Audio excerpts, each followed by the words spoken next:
Tahap kelima yaitu penggilingan biji kopi agar kulit arinya terpisah.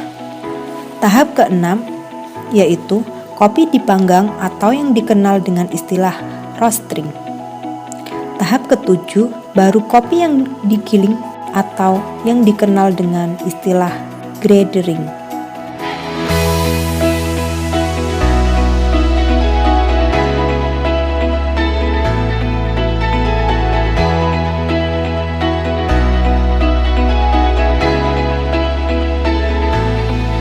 Desa Lobang merupakan salah satu desa di Kecamatan Limpung yang memiliki luas wilayah 438 hektar dengan rincian 161 hektar hutan produksi perhutani, 141 hektar hutan masyarakat, dan 95 hektar persawahan, baik persawahan tanda hujan maupun persawahan irigasi.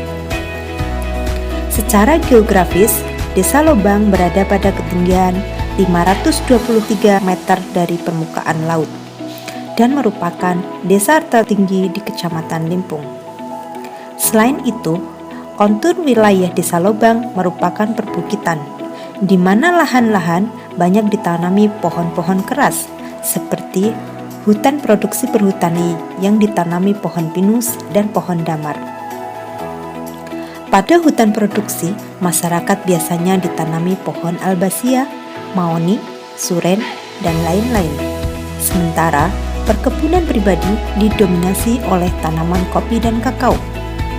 Dengan penduduk yang mayoritas berpencaharian sebagai petani kopi, menjadikan Desa Lobang merupakan predikat penghasil kopi terbesar di Kecamatan Limpung. Komoditas kopi yang dihasilkan Desa Lobang kisaran 25.000 ton per tahun. Kualitas produksi kopinya pun tidak diragukan lagi. Dengan ketinggian di atas 523 meter dari permukaan laut dan temperatur 21-24 derajat Celcius, tentunya sangat cocok untuk menghasilkan kopi dengan jenis Robusta yang berkualitas tinggi. Penduduk Desa Lobang mayoritas bermata pencaharian sebagai petani dan berkebun. Hal itu disebabkan karena keadaan alam yang memang sangat mendukung atau cocok untuk mengembangkan usaha pertanian dan perkebunan. Salah satu komoditas yang menjadi unggulan Desa Lobang adalah kopi. Dengan luas lahan yang ditanami sekitar 140 hektar, baik di bawah hutan perhutani maupun perkebunan milik warga. Penanaman kopi warga Desa Lobang tidak semerta-merta di lahan pribadi, melainkan juga pada lahan milik perhutani. Masyarakat Desa Lobang yang tergabung dalam kelompok tani hutan atau yang disebut KTH bekerja sama dengan LMDH sebagai mitra dari perhutani.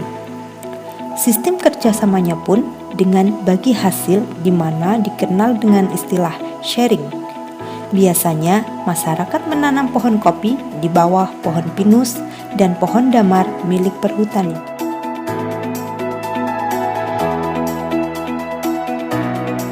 Sebagian warga menjual kopi dalam keadaan kering. Jarang sekali orang yang menjual dalam keadaan bubuk. Pada umumnya, orang-orang atau petani kopi yang menjual kopi kering ini lebih ke tengkulak-tengkulak. Dan jarang sekali petani kopi yang memang memiliki tekad untuk memperbaiki nasibnya dengan membuat brand kopi lokal di desanya.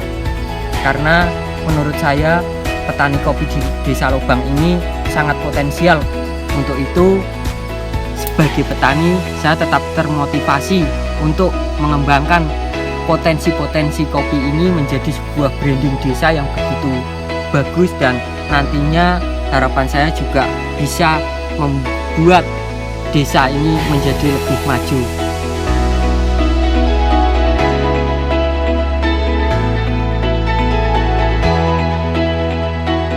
Pemrosesan kopi menjadi bubuk tentunya melalui proses yang sangat panjang. Tahap awal untuk menghasilkan kopi tentunya dengan penanaman yang biasanya disebut dengan istilah planting. Tahap kedua yaitu pemetikan. Tahap ketiga yaitu roasting. Dengan menggiling kopi agar kulit luarnya terpisah dengan biji. Tahap keempat yaitu pengeringan. Kopi biasanya dipanaskan pada terik matahari.